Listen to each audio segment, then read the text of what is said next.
el superpeso en acción, venciendo al enemigo principal.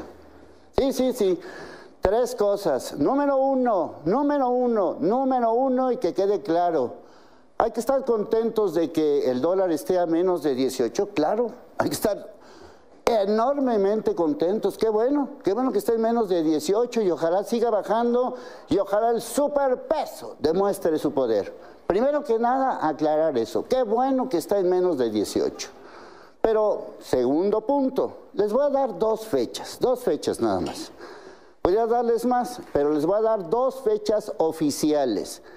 14 de enero del 2016. Son datos oficiales del Banco de México y del Diario Oficial de la Federación. 14 de enero del 2016.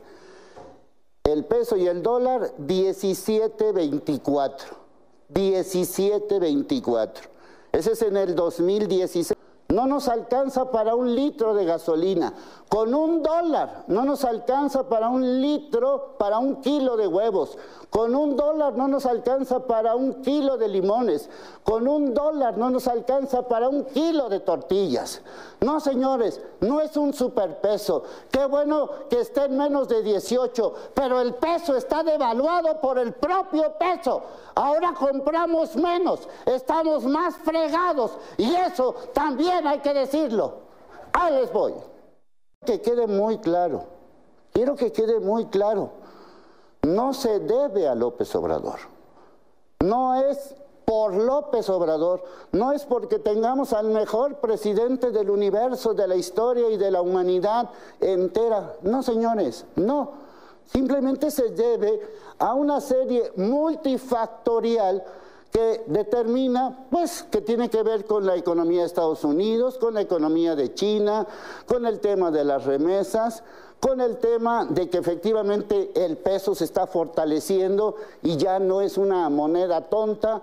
Todo eso, más muchas cosas más, el hecho de que tengamos menos inversiones internas y más inversiones externas, más las tasas de interés.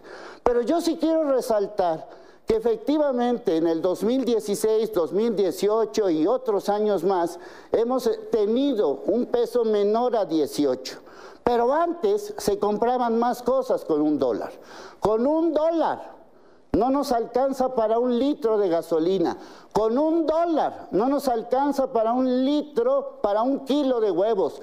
Con $1 no nos alcanza para un kilo de limones. Con $1 no nos alcanza para un kilo de tortillas. No, señores, no es un superpeso. Qué bueno que esté en menos de 18, pero el peso está devaluado por el propio peso. Ahora compramos menos, estamos más fregados y eso también hay que decirlo. Ahí les voy. Y ahí empieza todo este lío. Es un lío gigantesco, verdaderamente atrocidad total. Para nosotros, en México, a lo mejor ya estamos acostumbrados, matan, asesinan y hacen lo que quieran. Pero obviamente, pues esto ha llamado la atención internacional. Estamos hablando de 4 personas de Estados Unidos que viajan a Tamaulipas, a Matamoros, gobierno de Morena, por cierto, donde pues aparentemente ella es una mujer extrema. ¿Por qué? Porque se está representando a México como lo que es. Un país peligroso para mexicanos y para extranjeros. Un país donde los grupos organizados hacen y deshacen a su antojo. Ahí está una receta infalible, la tormenta perfecta, donde simple y sencillamente se demuestra que en este gobierno, el actual, no se ha hecho lo suficiente para acabar con la violencia. A ver cómo demonios salen de este lío, porque está muy grave. Las mentiras de Gatell, las mentiras de López Obrador, ¿Cuándo vamos a tener un sistema de salud como el de Dinamarca? ¿Saben cuándo?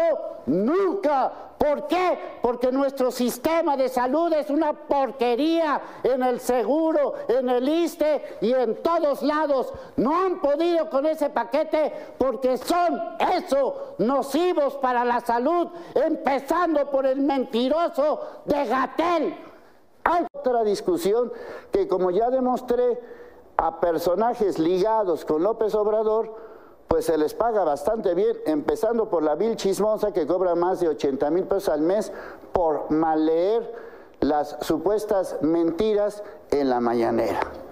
Ese es el problema. El problema es, voy a hacer las cosas como a mí me gustan, como a mí me corresponden. Porque si es cuestión de estar hablando de personajes nefastos, ahí tienen a Bartlett, que cuando cobre su finiquito no es el ratón, según él. Según él ni siquiera es hijo del Chapo, así que no, ¿yo qué? México es un narcoestado.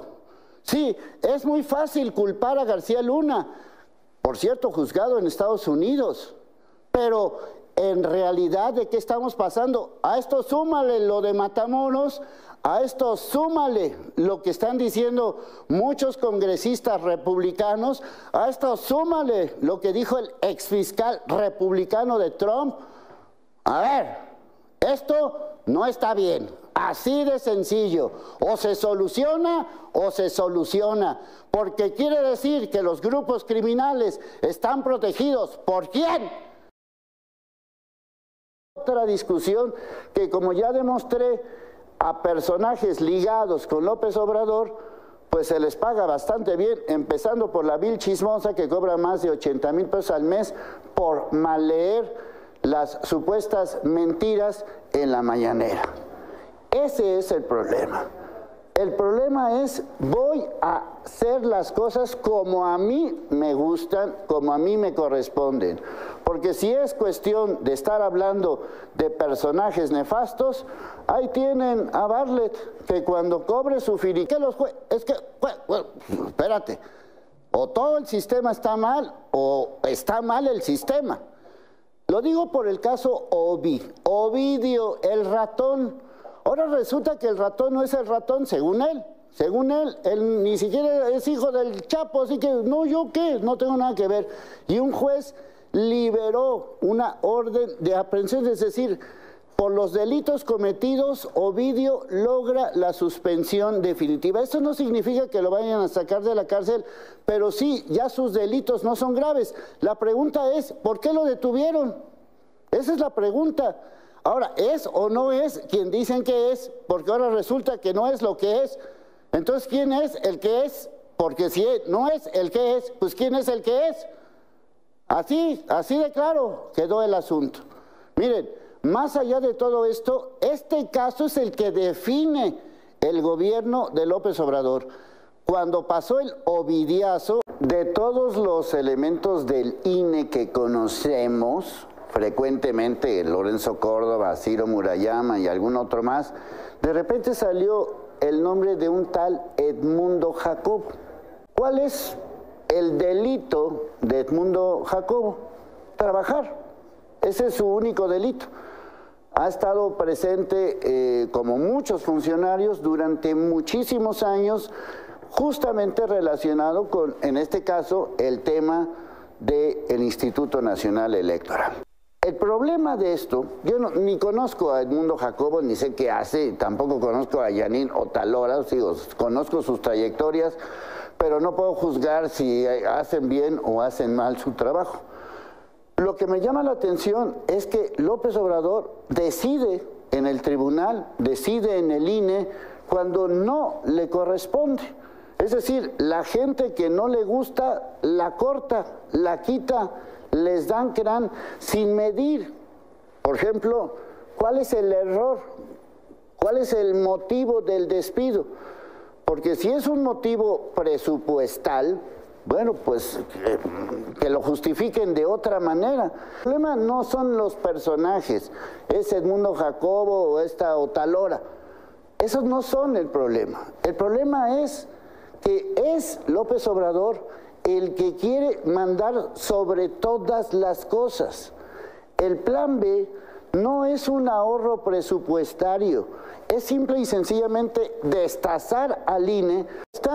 Váyanse al Cerro del Cuatro, váyanse a Villa Fontana Aqua, hablando tan solo de Jalisco, váyanse al Grullo, o no pueden. Porque si no pueden, pues díganos, para ver cómo le hacemos para nosotros salvarnos. Dicho de una manera más clara, la violencia del país está focalizada en ciertos lugares. ¿Quieren o no pueden? ¿O pueden pero no quieren? ¿O de qué se trata? ¿Esperar a que haya más muertos a ver qué demonios sucede? Ahí están los lugares: Jalisco, Cerro del Cuatro, Tlajomulco. ¿Así o no? ¿De qué se trata?